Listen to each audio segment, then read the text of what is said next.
Maman, mon beau-père m'a frappé. Ces mots que ma fille m'a dit au téléphone m'ont ouvert la poitrine comme une lame de rasoir. J'étais au travail. Une journée comme les autres. Et puis, cette phrase qui a tout changé. Maman, mon beau-père m'a frappé parce que la nourriture était trop salée. Mon mari a tout vu et n'a rien dit. Mon sang s'est glacé. 20 minutes plus tard, je frappais à leur porte. Et quand le beau-père de ma fille a ouvert et vu ce que j'avais amené avec moi, tout a basculé. Je m'appelle Faustine Laporte, j'ai 59 ans. Et voici l'histoire que j'ai gardée pour moi bien trop longtemps. Il y a des matins qui sentent encore le café et les tartines grillées. Des matins où Roxane était petite, où elle courait dans l'appartement en riant, ses cheveux châtains volant derrière elle comme des rubans de lumière. Je me souviens de ses mains potelées qui serraient les miennes quand nous traversions la rue. Je me souviens de ces questions infinies. Maman, pourquoi le ciel est bleu? Maman, où vont les étoiles le jour? J'ai divorcé de son père quand elle avait 12 ans. Pas par manque d'amour. Parfois, deux personnes s'aiment, mais ne savent plus vivre ensemble. Il était policier, moi infirmière. Nos horaires ne se croisaient jamais. Nos silences pesaient plus lourd que nos mots. Mais nous sommes restés unis pour Roxane. Toujours. Elle a grandi belle, intelligente, rêveuse. Elle voulait être professeure de français. Elle aimait la poésie de Verlaine, les romans de Colette. Elle soulignait des passages dans ses livres et me les lisait le soir, allongée sur mon canapé. Écoute, maman. Le ciel est, par-dessus le toit, si bleu, si calme. À 24 ans, elle a rencontré Louison. Il était courtois, bien élevé, toujours un bouquet à la main quand il venait dîner chez moi. Il parlait avec respect. Il avait un bon travail dans une banque. Il venait d'une famille bourgeoise du 16e arrondissement. « Maman, je crois que c'est lui », m'avait-elle dit un soir, les yeux brillants. J'avais souri. J'avais pris ses mains dans les miennes. « Alors je suis heureuse pour toi, ma chérie. » Le mariage a eu lieu 2 ans plus tard. Une cérémonie simple et élégante dans une petite église de province. Roxane portait la bague en or blanc de ma grand-mère, celle avec le petit diamant que j'avais toujours gardé précieusement. « Elle te va à merveille », avais-je murmuré en l'embrassant. Louison lui avait promis de la rendre heureuse. Et moi, comme toutes les mères, j'avais voulu le croire. Les premiers mois, Roxane m'appelait tous les jours. Nous parlions de tout et de rien. De ses élèves, de ses recettes ratées, de ses projets de voyage. Puis, peu à peu, les appels se sont espacés. 1 fois par semaine, puis 1 fois toutes les 2 semaines. « Tout va bien, ma chérie ?»« Oui, maman. Juste beaucoup de travail. » Sa voix avait changé. Quelque chose de plus petit, de plus prudent. Quand je lui proposais de venir déjeuner, elle hésitait. « Je dois demander à Louison. » « Demander ?» Ce mot m'avait piqué, mais je n'avais rien dit. Un dimanche, je suis passée à l'improviste. Louison m'a ouvert. Sourire poli, mais froid. « Faustine, quelle surprise. Je passais dans le quartier. Je voulais voir Roxane. Elle se repose. Je peux monter la voir ?» Un silence. Trop long. « Elle dort, vraiment. Je lui dirai que vous êtes passé. » La porte s'est refermée. Je suis restée sur le palier, le cœur serré, ne sachant pas encore pourquoi. J'ai appelé Roxane le soir même. « Ma chérie, je suis passée aujourd'hui. »« Ah oui, désolée, maman. J'étais vraiment fatiguée. »« Tu es sûre que tout va bien ?»« Oui, maman, promis. » Mais sa voix tremblait légèrement. Et pour la première fois, j'ai senti quelque chose se briser en moi. Un vernis. Une illusion. Parfois, on fait confiance à ceux qui ne la méritent pas. Et vous, avez-vous déjà été déçu par quelqu'un que vous aimiez? Racontez-moi votre histoire dans les commentaires. J'aimerais vous lire. Les semaines ont passé. L'été est arrivé avec ses journées longues et ses soirées tièdes. J'essayais de ne pas trop penser à ce malaise que je ressentais chaque fois que je parlais à Roxane. Peut-être que j'exagérais. Peut-être que c'était normal qu'une jeune femme mariée prenne ses distances avec sa mère. Peut-être que je devais simplement accepter qu'elle avait sa propre vie maintenant. Mais une mère sent ces choses-là. Une mère sait. Je travaillais toujours à l'hôpital Saint-Louis, service de gériatrie. Des journées de 12 heures où je voyais défiler des visages ridés, des mains tremblantes, des regards qui cherchaient encore un peu de tendresse dans ce monde. J'aimais mon travail. J'aimais ces vieux qui me racontaient leur vie entre 2 prises de tension. Madame Beaumont, 86 ans, me parlait souvent de sa fille. Elle ne vient plus me voir, vous savez. Son mari n'aime pas qu'elle perde du temps avec moi. Ne dites pas ça, Madame Beaumont. C'est vrai, ma petite Faustine. Il a changé ma fille. Elle n'est plus la même. Ces mots résonnaient dans ma tête. Elle n'est plus la même. Roxane non plus n'était plus la même. En septembre, j'ai reçu une invitation. Un dîner chez les parents de Louison. Toute la famille était conviée. C'était l'anniversaire du père de Louison, monsieur Étienne Moreau, 68 ans, ancien cadre supérieur dans une grande entreprise de travaux publics. Un homme imposant, au regard dur, à la voix forte. Je ne l'avais rencontré que 2 fois. Une fois lors des fiançailles, une fois au mariage.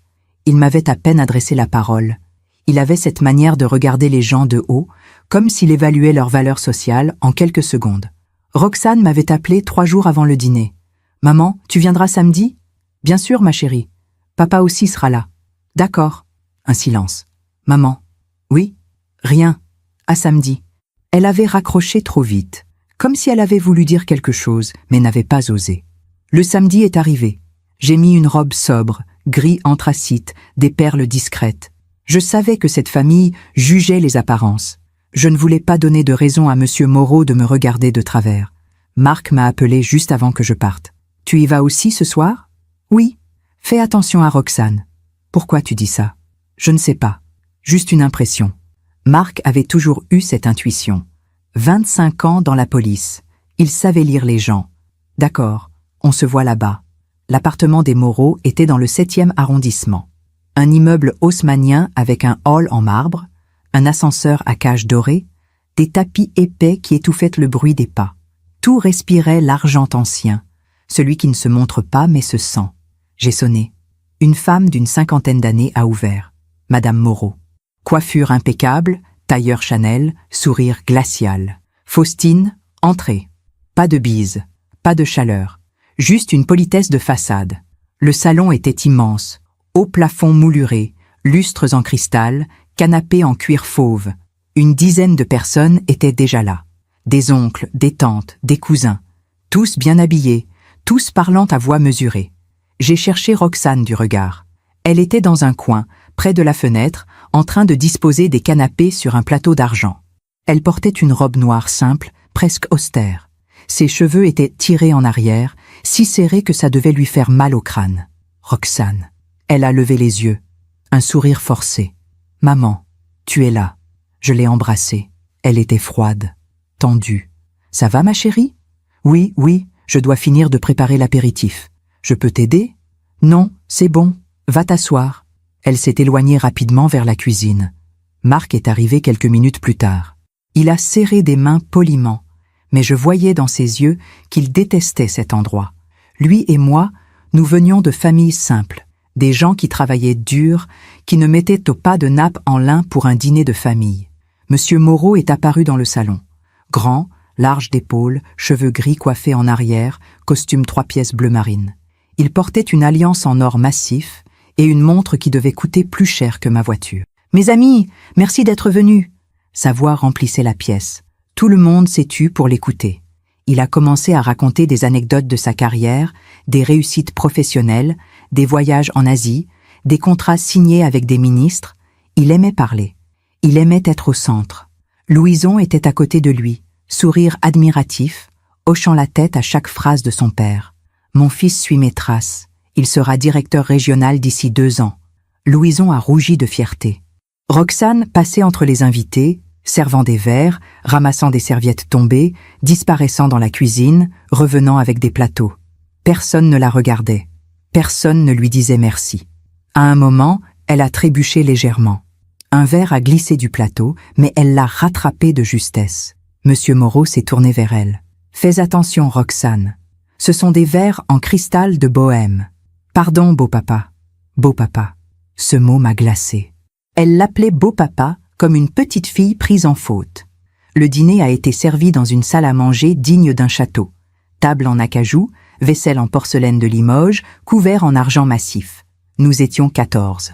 Roxane et une autre jeune femme, l'épouse d'un cousin, ont servi tous les plats.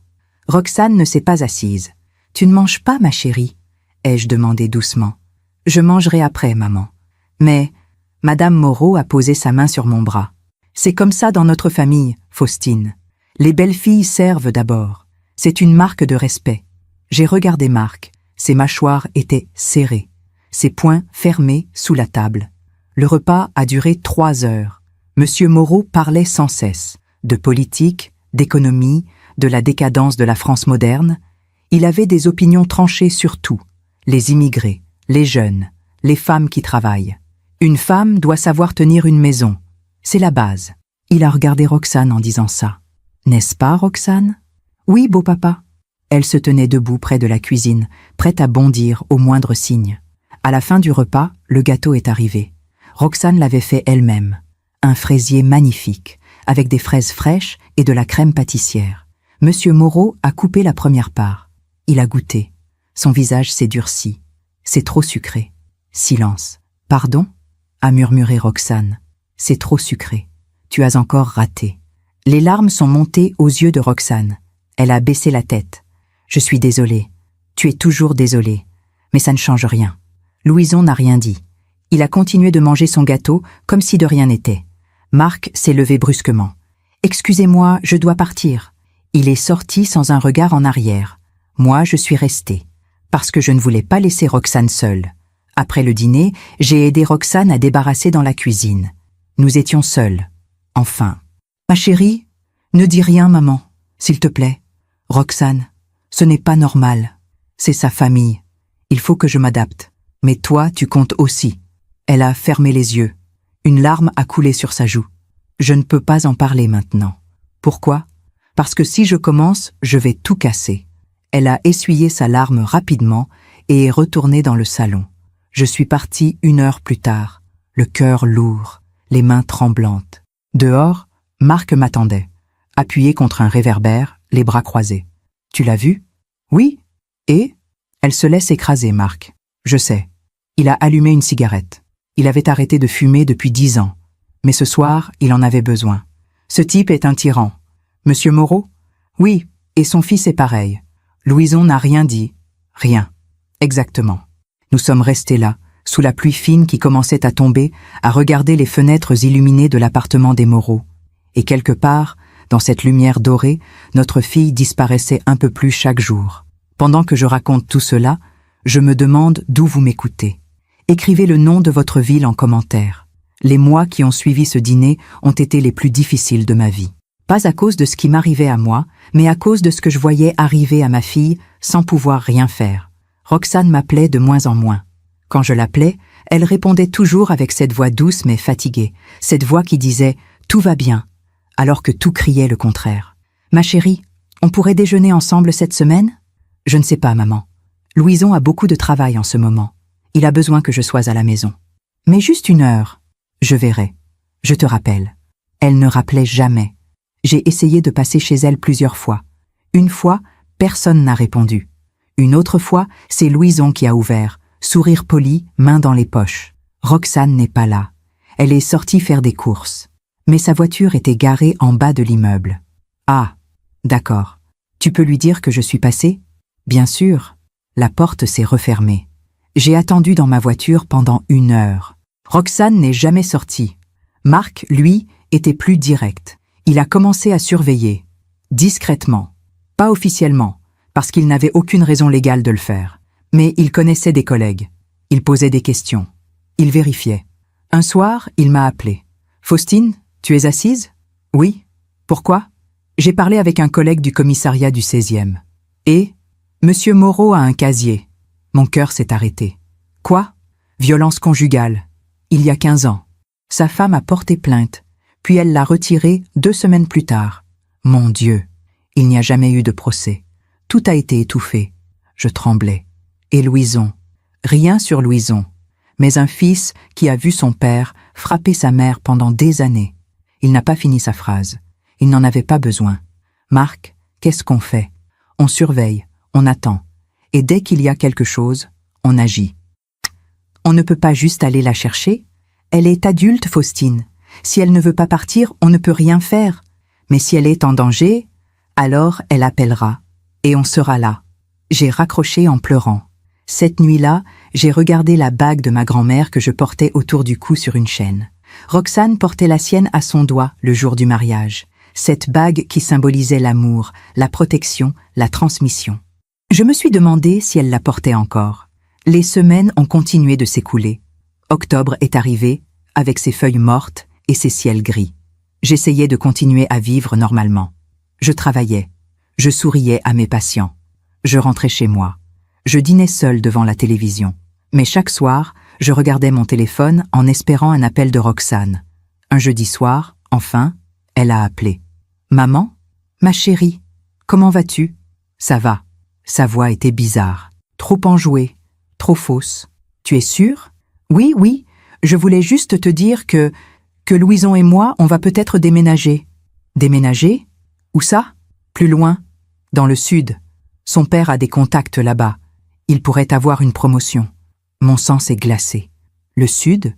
Mais c'est loin. Je sais. Mais c'est une bonne opportunité pour lui. Pour lui. Pas pour elle. Pour lui. Et ton travail ? Tu aimes enseigner. Je trouverai autre chose. Roxane. Maman, il faut que j'y aille. Louison rentre bientôt. Je t'embrasse. Elle a raccroché. J'ai appelé Marc immédiatement. Ils veulent l'éloigner. Quoi ? Déménager dans le sud. Loin de nous. Marc a juré entre ses dents. C'est une technique classique. Isoler la victime. Marc, on doit faire quelque chose. Je vais essayer de lui parler. Le lendemain, Marc est allé chez eux. Il a sonné. Louison a ouvert. Marc, quelle surprise. Je voulais voir ma fille. Elle n'est pas là. Sa voiture est en bas. Un silence. Elle se repose. Alors je vais attendre. Marc est entré. Louison n'a pas pu l'en empêcher.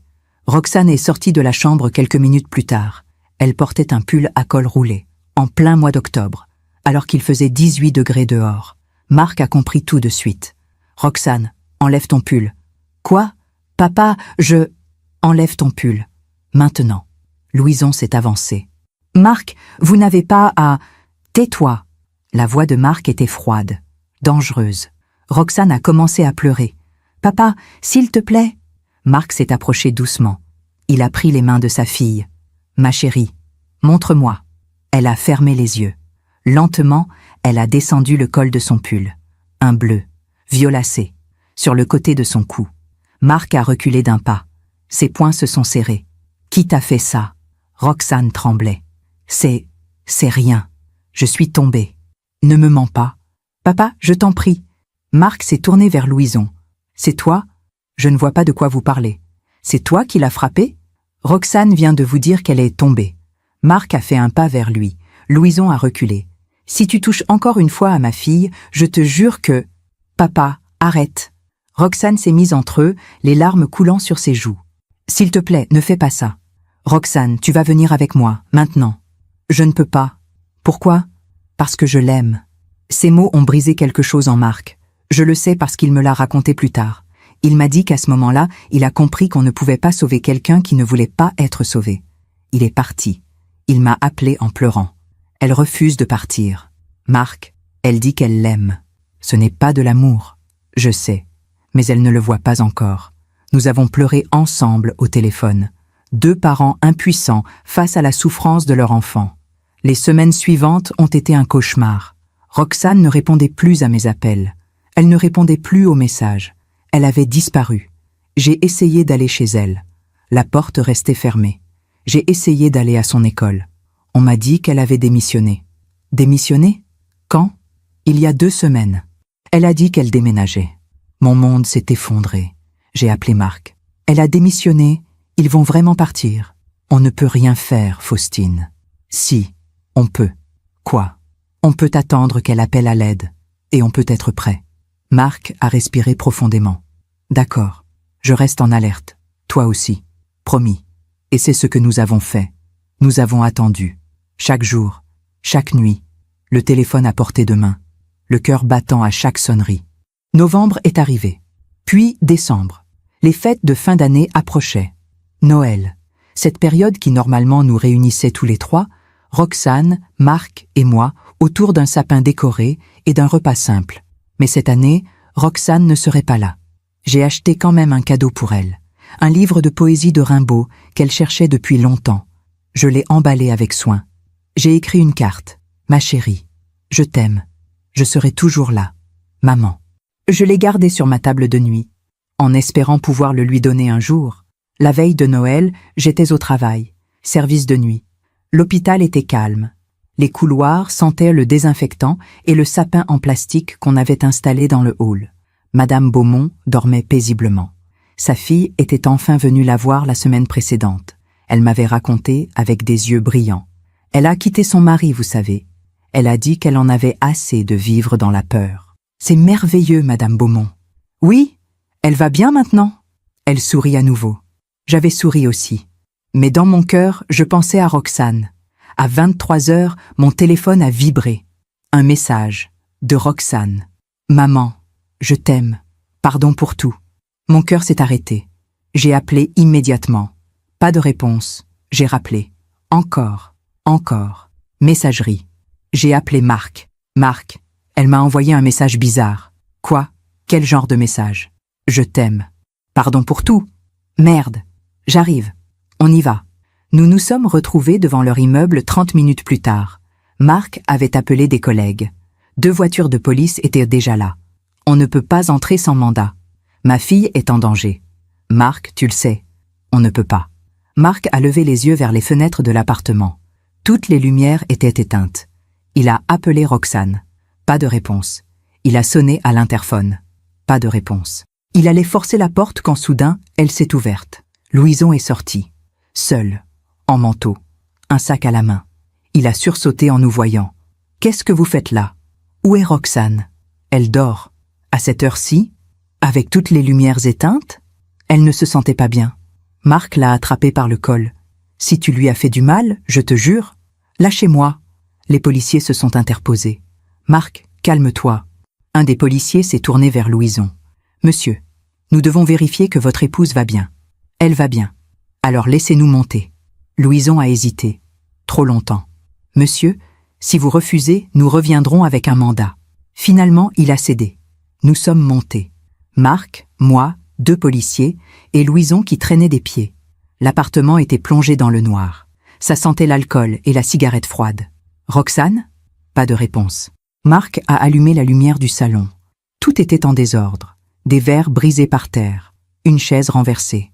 Roxane, il a couru vers la chambre. Elle était là, recroquevillée dans le lit, les yeux fermés. Roxane, elle a ouvert les yeux lentement. Son visage était tuméfié, lèvres fendues, œil au beurre noir. J'ai crié. Marc s'est retourné vers Louison. Si les policiers ne l'avaient pas retenue, ils l'auraient tuée. « Espèce de lâche, espèce de... » Elle est tombée. « Encore? Elle tombe beaucoup, ta femme. » Roxane a murmuré quelque chose. Je me suis approchée. « Qu'est-ce que tu dis, ma chérie? C'était pas lui. » « Quoi? C'était pas Louison. » Mon sang s'est glacé. « Alors qui? » Elle a fermé les yeux. Des larmes ont coulé. Son père. Et c'est là que tout a commencé. Je me demande encore si j'ai fait le bon choix. Et vous? Qu'auriez-vous fait à ma place? Son père. Ces 2 mots ont résonné dans la chambre comme un coup de tonnerre. Marc s'est figé. Les policiers se sont regardés. Louison a baissé la tête. « Quoi ?» ai-je murmuré, incapable de comprendre. Roxane tremblait. Elle s'est redressée difficilement, une main sur ses côtes comme si chaque mouvement lui faisait mal. Il est venu ce soir. Il était en colère. Pourquoi? Parce que j'ai refusé de signer les papiers. Quels papiers? Elle a regardé Louison, lui fixait le sol, les mains dans les poches, le visage fermé. Les papiers pour vendre mon appartement. Je ne comprenais pas. Ton appartement? Quel appartement? Roxane a pris une grande respiration, douloureuse. Mamie Jeanne m'a laissé son appartement à Montmartre, dans son testament. Tu te souviens? Bien sûr que je me souvenais. Ma mère, décédée il y a 3 ans. Elle avait légué son petit 2 pièces à Roxane, sa petite fille adorée. Oui, mais tu l'as mis en location, non? C'est ce que je croyais. Elle a levé les yeux vers moi, des yeux remplis de honte. Louison voulait le vendre, pour investir dans un projet avec son père, un projet immobilier. Ils avaient besoin de liquidités. Marc s'est approché. « Et tu as refusé ?»« Oui, c'est tout ce que j'ai de mamie. Je ne voulais pas le vendre. »« Et alors ?»« Alors Louison a signé à ma place. Le silence est tombé comme une pierre. Il a fait quoi ?» ai-je murmuré. Roxane pleurait maintenant, sans retenue. Il a falsifié ma signature. Il a vendu l'appartement. Et l'argent est parti dans le projet de son père. C'est illégal, a dit un des policiers. C'est de la fraude. Louison a relevé la tête brusquement. Je n'ai rien fait d'illégal. Ma femme était d'accord. Je n'étais pas d'accord, a crié Roxane. C'était la première fois que je l'entendais crier, vraiment crier.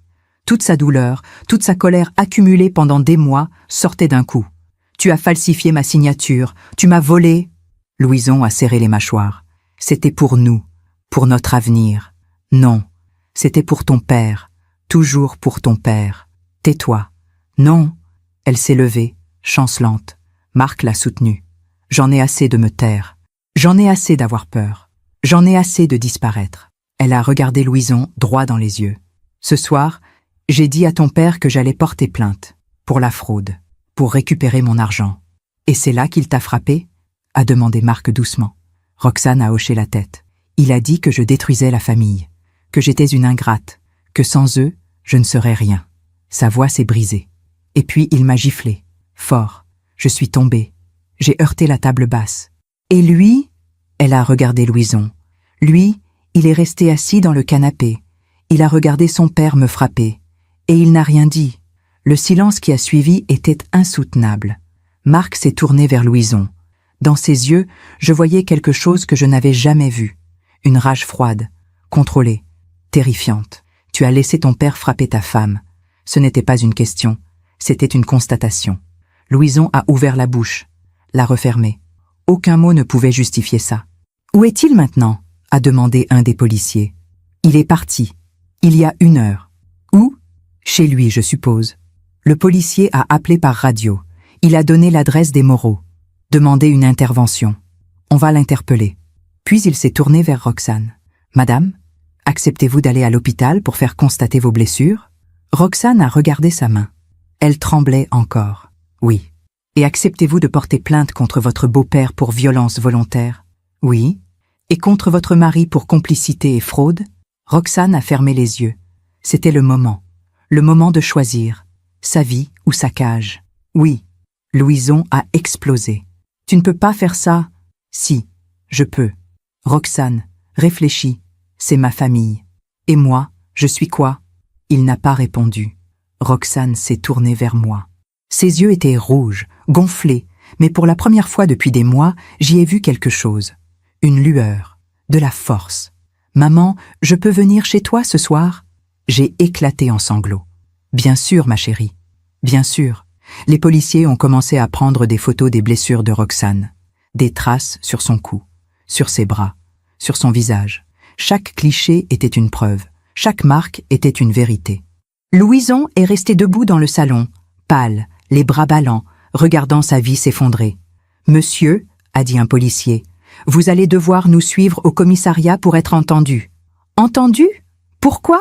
Je n'ai rien fait. » Vous avez assisté à une agression sans intervenir, c'est de la non-assistance à personne en danger. Et votre épouse vous accuse de fraude. Vous avez le droit de garder le silence et de contacter un avocat. Louison a regardé Roxane une dernière fois, comme s'il attendait qu'elle change d'avis, qu'elle dise que c'était une erreur. Mais Roxane a détourné les yeux. Et c'est ce moment-là qui a tout changé, ce moment où elle a choisi de ne plus le regarder. Nous sommes partis, Marc, Roxane et moi, dans une voiture. Les policiers avec Louison dans une autre. Dans la voiture, personne ne parlait. Roxane était assise à l'arrière, la tête appuyée contre la vitre, regardant défiler les rues de Paris illuminées par les décorations de Noël. « Papa ? Oui, ma chérie ? Tu crois qu'ils vont vraiment arrêter Monsieur Moreau ? Oui. Et si Louison retire sa plainte ? Ce n'est plus à lui de décider, c'est toi qui portes plainte. » Elle a hoché la tête doucement. Nous sommes arrivés à l'hôpital. Urgence. Lumières blanches aveuglantes, odeur de désinfectant, bruit de chariot et de téléphone. Une infirmière que je connaissais, Sophie, a pris Roxane en charge. « Faustine ? C'est ta fille ?» « Oui. » Elle a regardé le visage de Roxane, son œil tuméfié, sa lèvre fendue. « Mon Dieu ! S'il te plaît, Sophie, prends soin d'elle. »« Bien sûr, viens, ma belle. » Roxane est partie avec elle. Marc et moi sommes restés dans la salle d'attente, assis côte à côte sur des chaises en plastique inconfortables. Il a pris ma main. Je ne me souvenais pas de la dernière fois qu'il avait fait ça. Peut-être avant le divorce, peut-être jamais. On aurait dû agir plus tôt, ai-je murmuré. Non, on ne pouvait pas. Elle n'était pas prête. Elle a tellement souffert. Je sais. Mais maintenant, elle se bat. Il a serré ma main plus fort. Et nous, on va l'aider. 1 heure plus tard, Sophie est revenue avec Roxane. Elle portait maintenant une blouse d'hôpital. Son visage avait été nettoyé. On voyait mieux l'étendue des dégâts. L'œil presque fermé, la lèvre enflée, des écorchures sur la joue. Côte fêlée, a dit Sophie. Contusions multiples, traumatisme crânien léger. Elle doit se reposer. Merci, Sophie.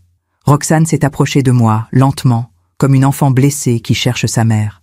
Maman, je l'ai prise dans mes bras, doucement, pour ne pas lui faire mal. C'est fini, ma chérie. C'est fini. Elle a pleuré contre mon épaule, longtemps, toutes ces larmes qu'elle avait gardées pendant des mois, toute cette douleur qu'elle avait enfouie. Marc nous a enveloppés toutes les deux dans ses bras. Et pendant un instant, nous étions à nouveau une famille, brisée, meurtrie, mais ensemble. À 3 heures du matin, nous sommes rentrés chez moi. Roxane s'est installée dans sa chambre d'enfant, celle que j'avais gardée intacte même après son mariage, avec ses livres de poésie sur les étagères, ses peluches sur le lit, ses posters au mur. Elle s'est allongée, je l'ai bordée comme quand elle était petite. « Maman ? Oui, ma chérie ? Tu crois que je vais m'en sortir ? J'en suis sûre. J'ai tellement peur. De quoi ? De tout, de la suite, du procès, de croiser Louison, de... » Sa voix s'est brisée. De me retrouver seule. Je me suis assise sur le bord du lit. J'ai caressé ses cheveux. « Tu ne seras jamais seule. Jamais. Promis ?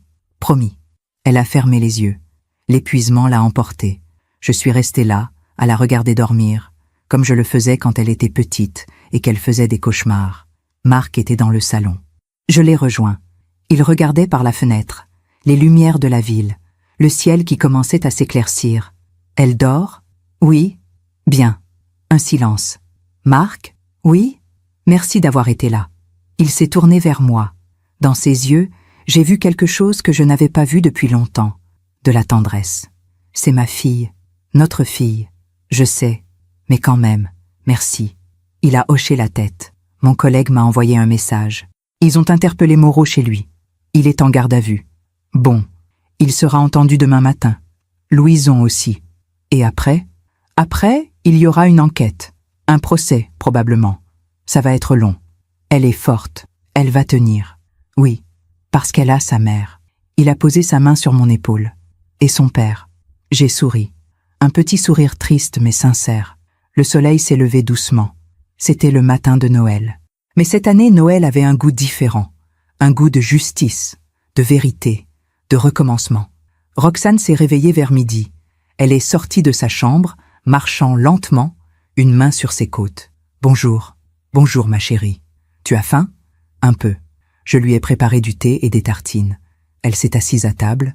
Marc nous a rejointes. « Comment tu te sens ? » « Mal, mais différente. » « Différente comment ? » Elle a réfléchi. « Libre. » Pour la première fois depuis longtemps, je me sens libre. Marc a souri. C'est bon signe. Roxane a bu son thé lentement, puis elle a regardé autour d'elle. Cette cuisine, cette maison, ces souvenirs. « Maman ? Oui ? Je peux rester ici quelque temps ? Le temps de me reconstruire ? Tu peux rester aussi longtemps que tu veux. » Elle a souri. Un vrai sourire. Le premier depuis des mois. Et dans ce sourire, j'ai vu ma fille revenir, petit à petit, comme un printemps après un hiver interminable. Les jours qui ont suivi Noël ont été étranges. Un mélange de soulagement et d'angoisse. Roxane était à la maison, en sécurité. Mais l'ombre de ce qui s'était passé planait encore sur nous. Elle dormait beaucoup, des sommeils profonds, épuisés, comme si son corps rattrapait des mois de tension. Parfois, elle se réveillait en sursaut, le regard perdu, cherchant où elle était. Et puis elle me voyait, assise dans le fauteuil près de sa porte, et elle se détendait. « Tu es là ? Je suis là, ma chérie. » Marc passait tous les jours. Il apportait des croissants le matin, des journaux, des nouvelles. Il parlait doucement avec Roxane, lui expliquait ce qui allait se passer, les procédures, les auditions, les délais. Monsieur Moreau a été placé en garde à vue pendant 48 heures. Il sera présenté au procureur. Et après ? Il y aura probablement un contrôle judiciaire. Interdiction de t'approcher, de te contacter.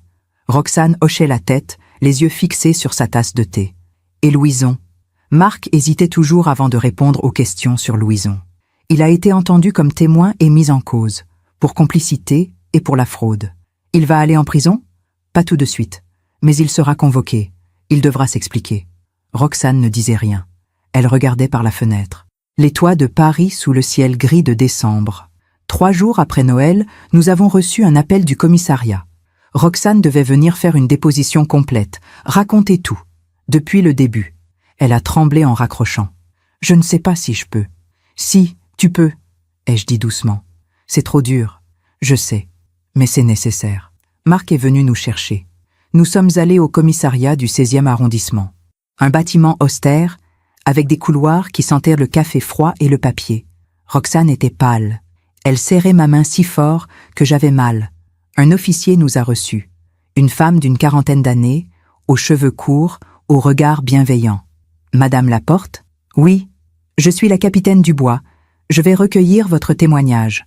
Vous pouvez être accompagnée si vous le souhaitez. » Roxane m'a regardée. « Maman peut rester ? » Bien sûr. Nous sommes entrés dans une petite salle. Une table, 2 chaises, un enregistreur. « Madame Laporte, je vais vous poser des questions. Prenez votre temps pour répondre. Si vous avez besoin d'une pause, dites-le. » Roxane a hoché la tête. « Bien. Commençons par le début. Quand avez-vous rencontré Louison Moreau ?» Et Roxane a commencé à raconter. Sa voix était faible au début, hésitante. Puis, peu à peu, elle s'est affermie. Elle a parlé de leur rencontre, de leurs premiers mois ensemble, de la demande en mariage, du bonheur qu'elle avait ressenti. Puis elle a parlé du changement. Ça a commencé doucement. Des remarques sur ma façon de m'habiller, sur mes amis. Il disait que certaines étaient une mauvaise influence, qu'elles me montaient contre lui. « Et vous avez coupé les ponts avec elle ? » ?»« Oui, progressivement, pour avoir la paix. Ensuite, il a commencé à contrôler mes dépenses. Je devais lui montrer tous mes tickets de caisse, justifier chaque achat. Et son père ? Quand est-il entré dans l'équation ? Roxane a pris une grande respiration. Dès le mariage, Monsieur Moreau avait des opinions sur tout. Comment je devais tenir la maison ? Comment je devais me comporter en société ? Louison écoutait toujours son père, tout le temps. Même si je n'étais pas d'accord, c'était l'avis de son père qui comptait. Parlez-moi de l'appartement de Montmartre. Le visage de Roxane s'est durci. Ma grand-mère me l'a laissé dans son testament. C'était tout ce que j'avais d'elle. Un petit 2 pièces avec vue sur le Sacré-Cœur. Elle l'avait acheté jeune.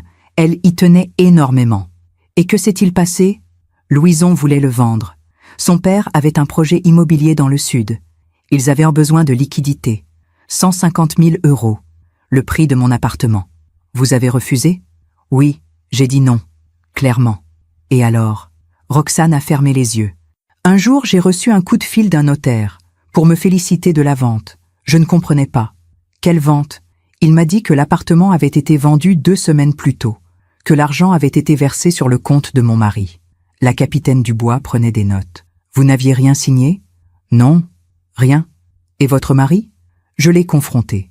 Il a dit qu'il avait signé à ma place, que c'était pour notre bien, que son père avait besoin de cet argent pour un investissement sûr, que j'étais égoïste de m'accrocher à un appartement vide. Qu'avez-vous fait ? J'ai pleuré, j'ai crié, et puis, elle s'est tue, et puis il m'a dit de me taire, que je faisais un scandale pour rien, que si je continuais, il me ferait interner. J'ai sursauté. Interné ? Roxane a hoché la tête. Il disait que j'étais instable, que je faisais des crises, que personne ne me croirait. La capitaine Dubois a posé son stylo.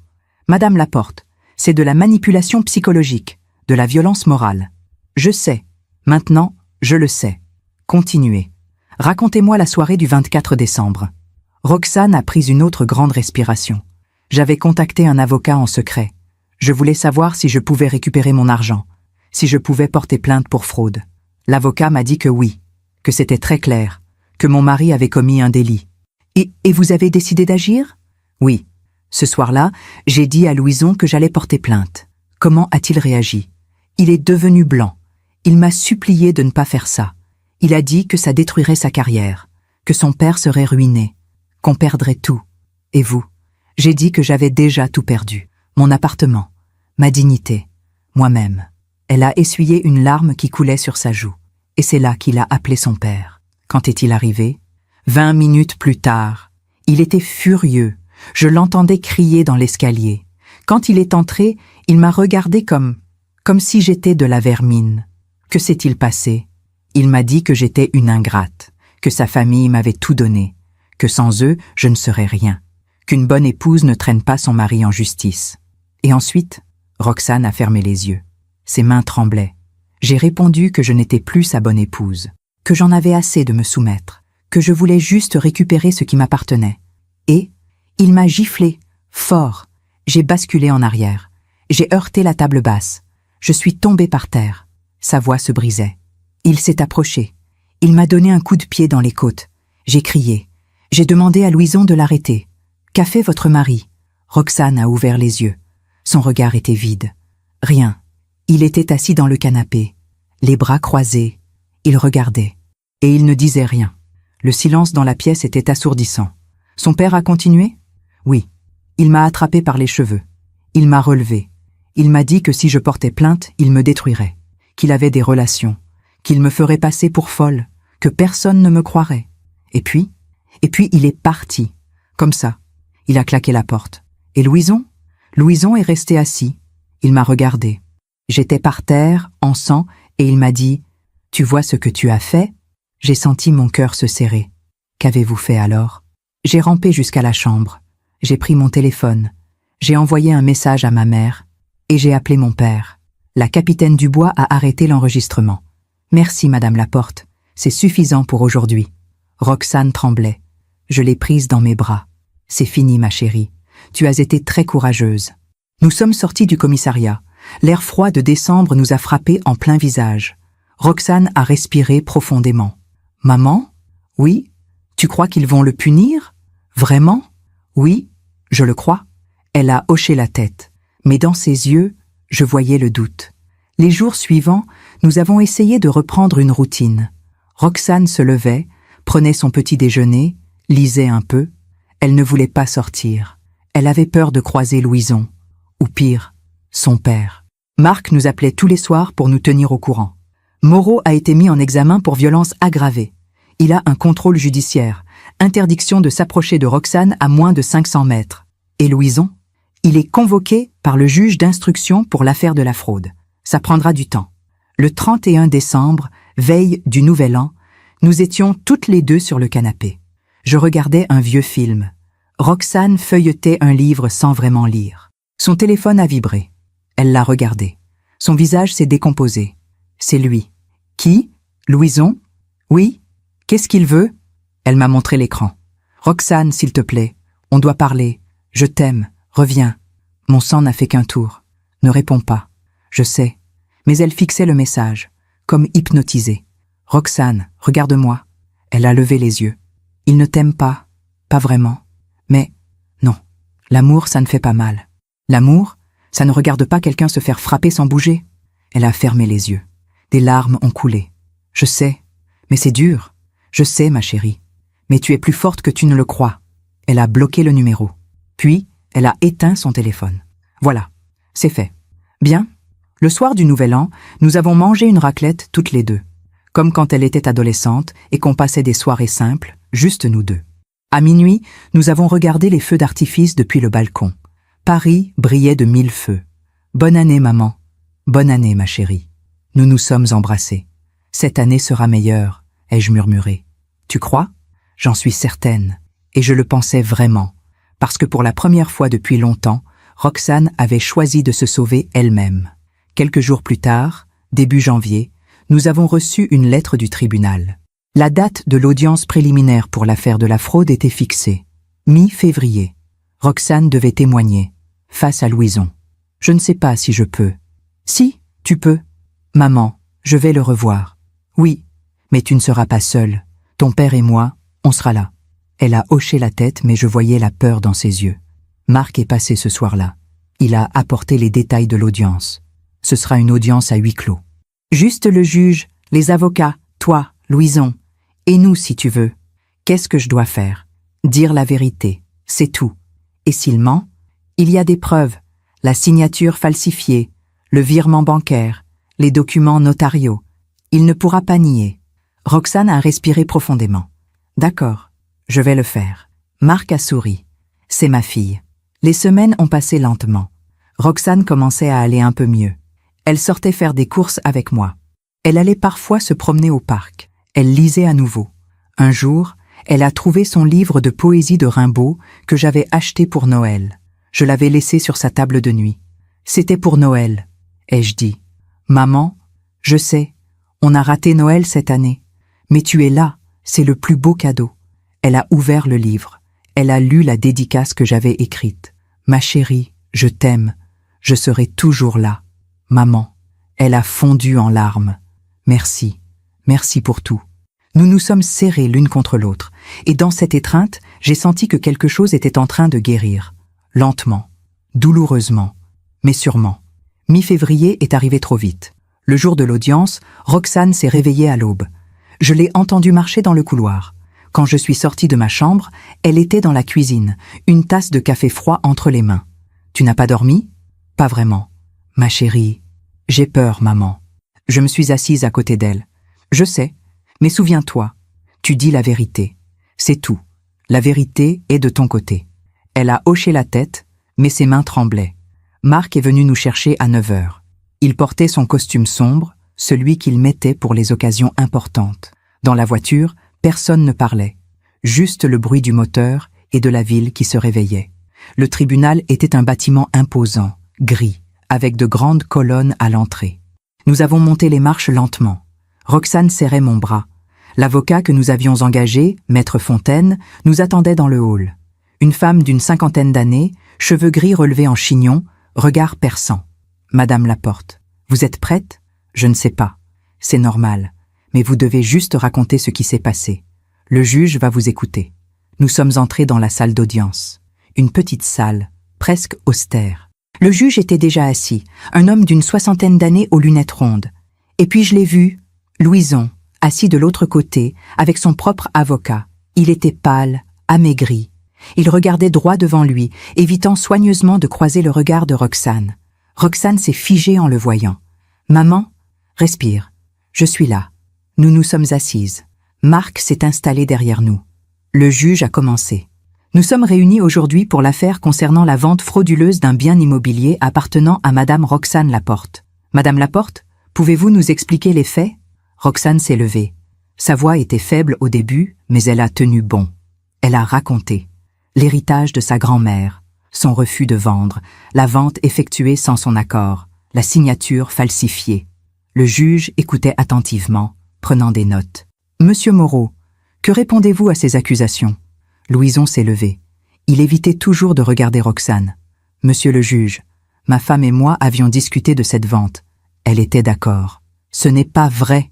a crié Roxane. « Madame, s'il vous plaît, » a dit le juge calmement. « Monsieur Moreau, avez-vous une preuve de cet accord ?»« Non, monsieur le juge. C'était verbal. »« Mais vous avez signé à sa place ?» Louison a hésité. « Oui.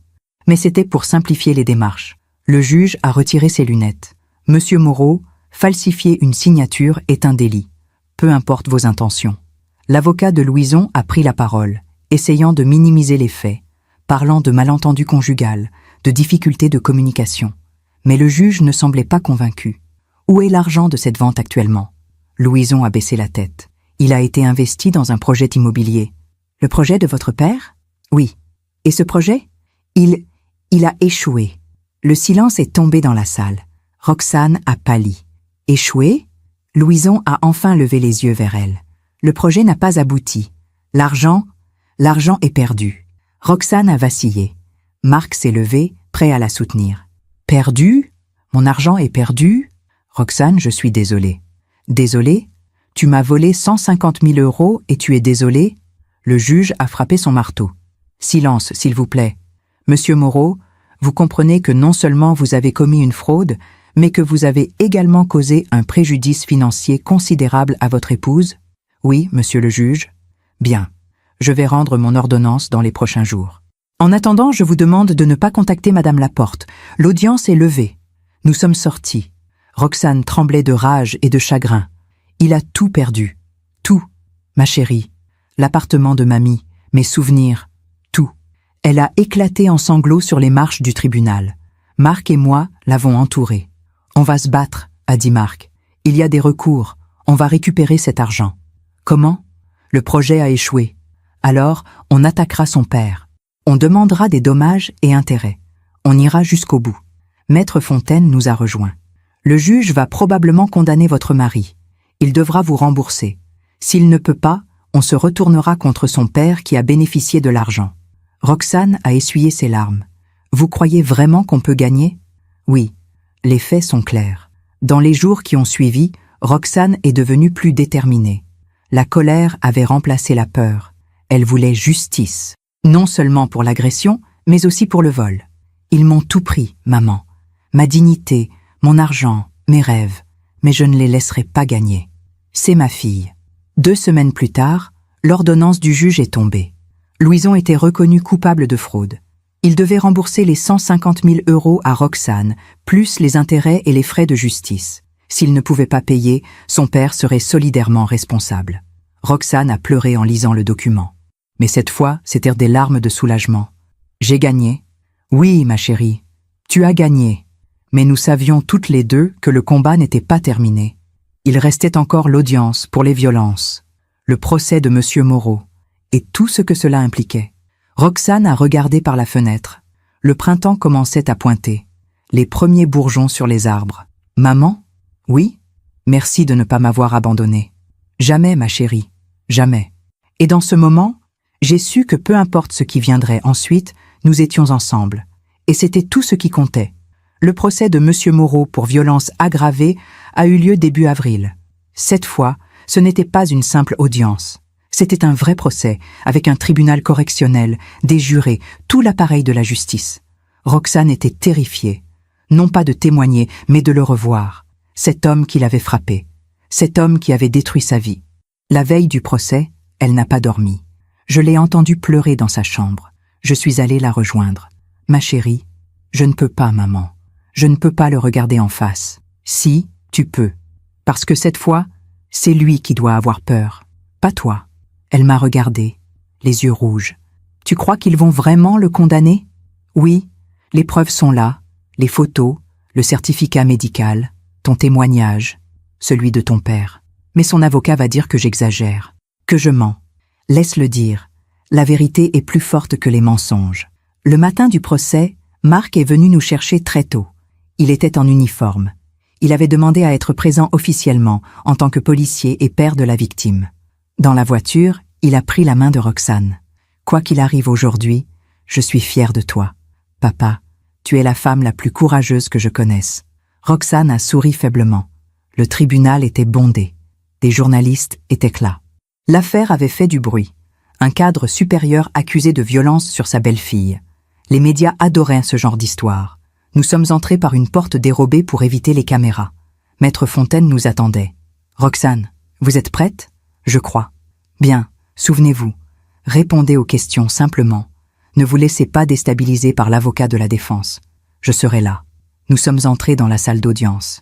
Monsieur Moreau était déjà là, assis entre ses avocats. Il portait un costume impeccable, les cheveux gominés.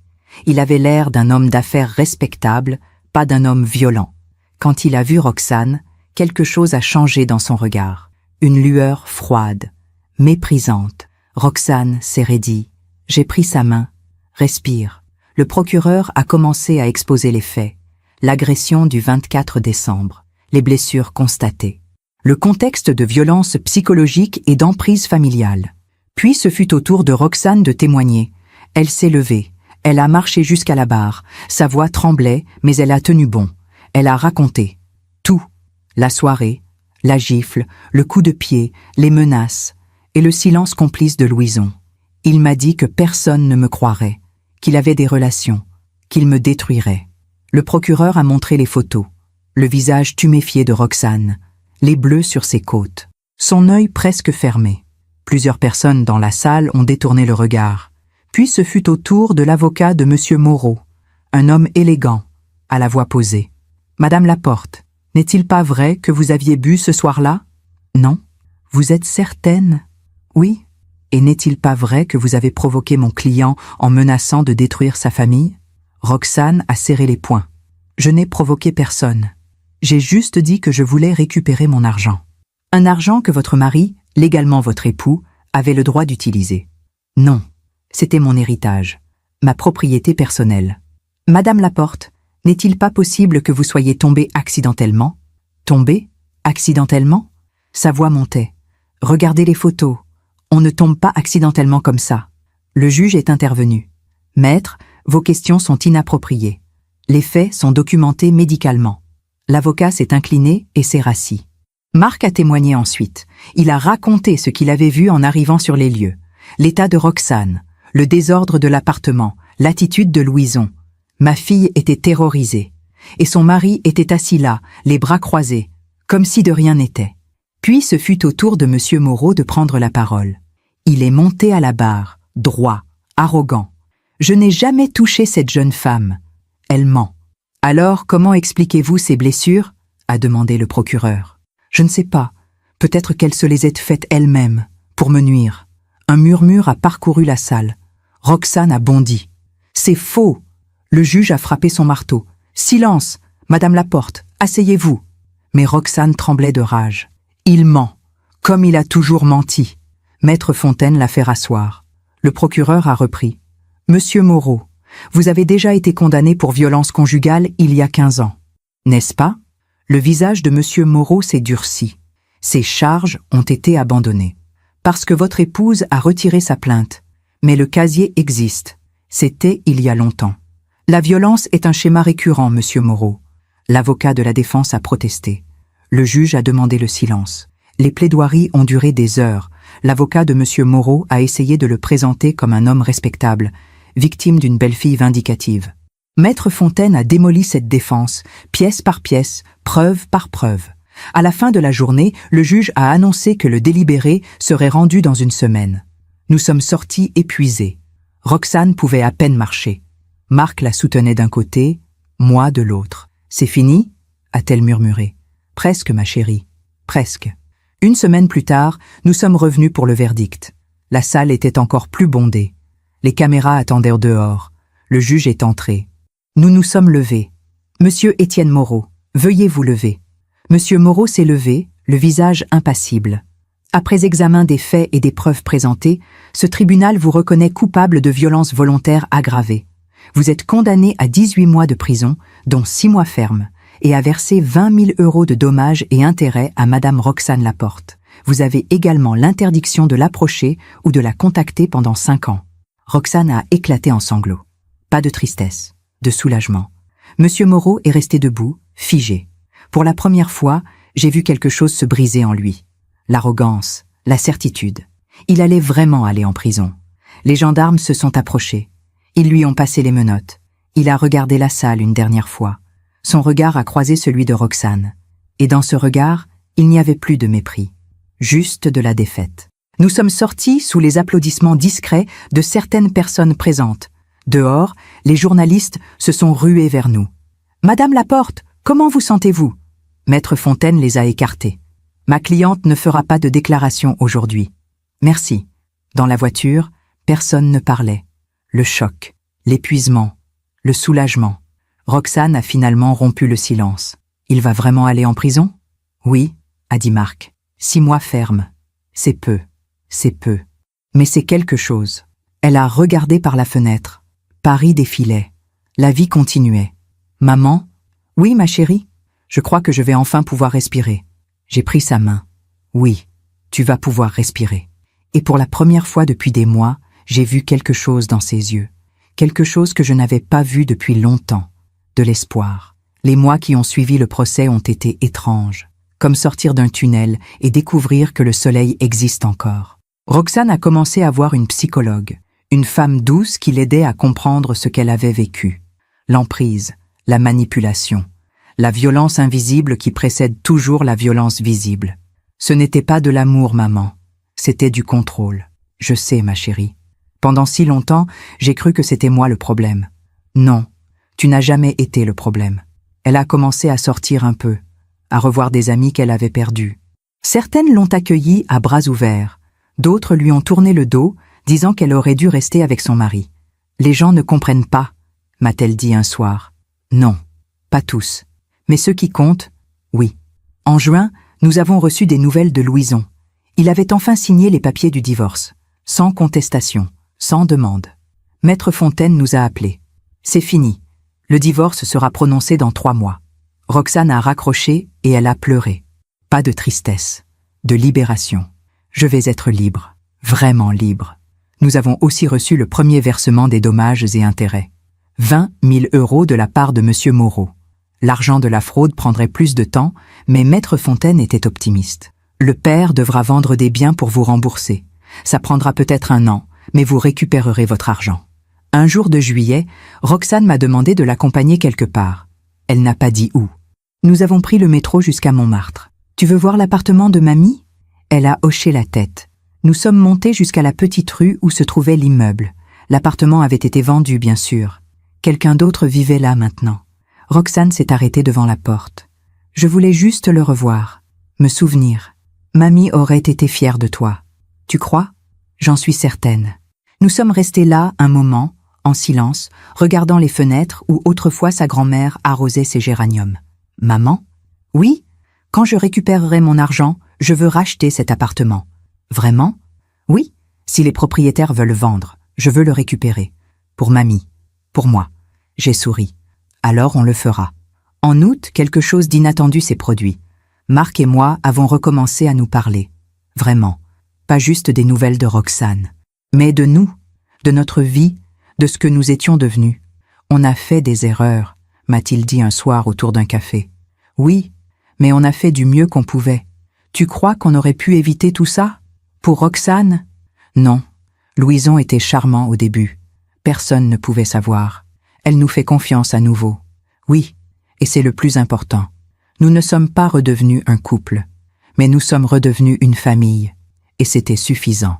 En septembre, Roxane a commencé à chercher du travail. Elle voulait reprendre l'enseignement. Mais elle avait peur. Et si mes collègues savent? Et si tout le monde me juge? Alors ils ne méritent pas de te connaître.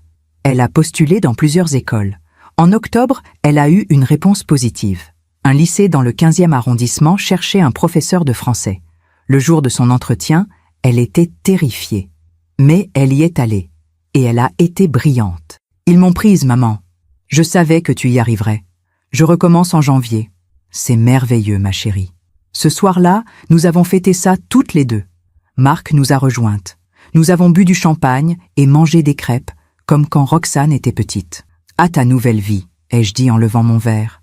À ma nouvelle vie, a répété Roxane.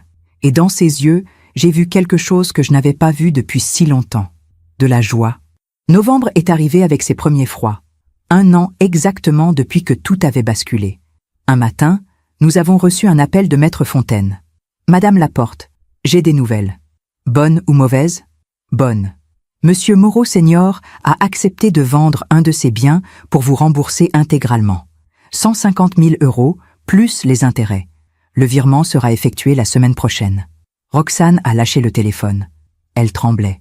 C'est fini? Oui, ma chérie. C'est fini. Elle s'est effondrée dans mes bras en pleurant. J'ai récupéré mon argent. Celui de mamie. Oui, je peux racheter l'appartement. Oui, et c'est ce qu'elle a fait. Elle a contacté les propriétaires actuels de l'appartement de Montmartre. Par chance, ils cherchaient à vendre pour partir en province. C'est comme si mamie l'avait voulu, m'a dit Roxane. En décembre, elle a signé l'acte de vente. L'appartement était à nouveau à elle. Le jour où elle a récupéré les clés, nous y sommes allés ensemble. Marc nous accompagnait. Roxane a ouvert la porte lentement. L'appartement était vide, mais il sentait encore un peu la lavande, comme autrefois. C'est exactement comme je m'en souvenais. Elle a marché dans chaque pièce, touchant les murs, regardant par les fenêtres, souriant. « Maman, tu te souviens? Mamie faisait ses confitures ici. Elle chantait en les préparant. Je me souviens. » Roxane s'est arrêtée devant la fenêtre qui donnait sur le Sacré-Cœur. « Je vais refaire ma vie ici. Tu vas déménager? » « Oui, je vais enfin avoir mon chez-moi. » Marc a souri. « Ta grand-mère serait fière. » Ce soir-là, nous avons dîné dans un petit restaurant de Montmartre. Juste nous 3. Comme une famille qui se retrouve. « Papa? Maman? Oui? Merci. Pour tout.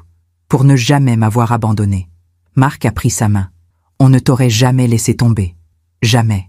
Je sais maintenant. » Pendant le dîner, j'ai remarqué quelque chose. Roxane riait, vraiment, de bon cœur. « Tu as l'air heureuse, ai-je dit doucement. »« Je le suis, maman, pour la première fois depuis longtemps. En rentrant chez moi ce soir-là, j'ai repensé à tout ce chemin parcouru. La douleur, les larmes, les combats, mais aussi la force, le courage, la reconstruction.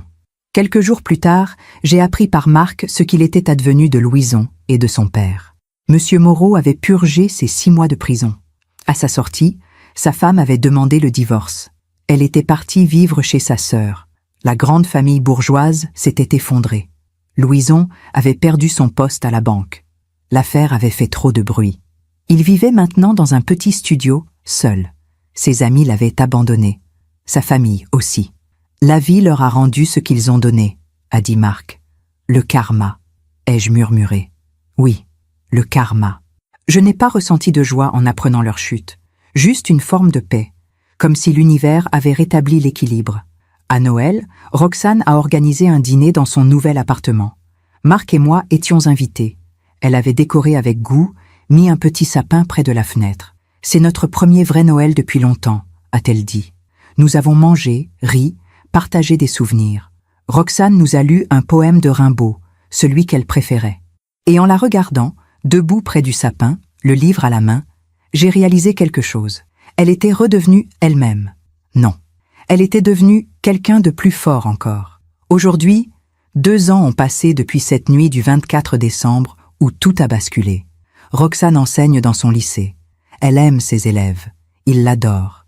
Elle leur parle de poésie, de littérature, mais aussi de vie, de résilience, de courage.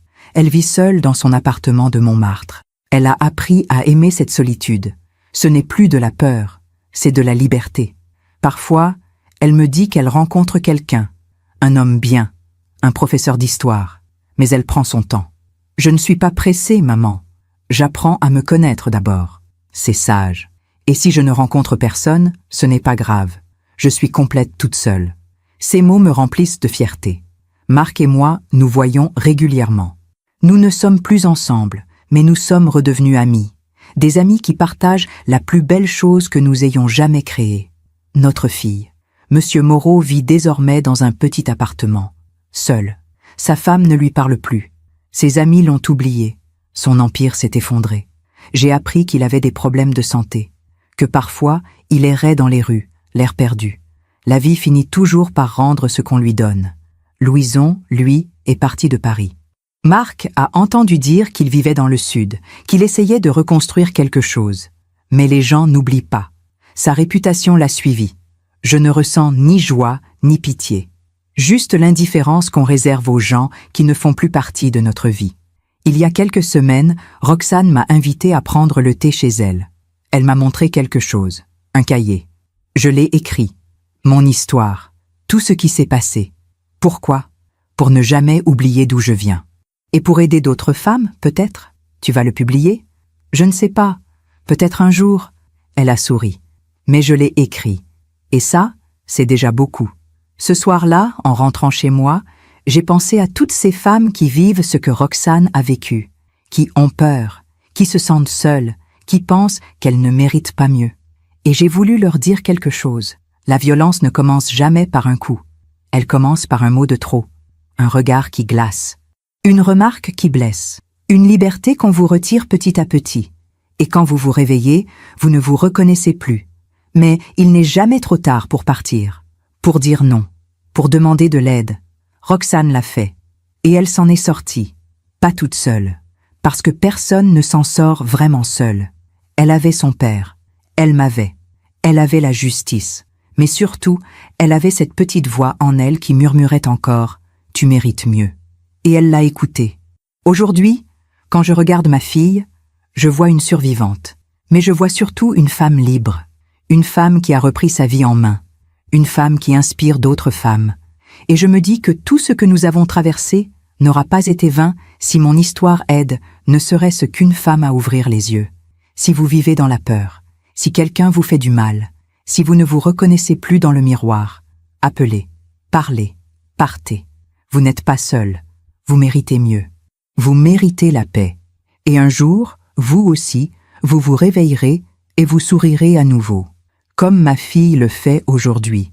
Merci de m'avoir écouté jusqu'au bout. Si cette histoire a touché votre cœur, Abonnez-vous et activez la cloche pour entendre d'autres femmes qui ont transformé la douleur en sagesse. Chaque jour, une femme, une leçon de vie. Partagez cette histoire avec quelqu'un que vous aimez. Parfois, une histoire change toute une journée. Que Dieu vous bénisse et à très bientôt.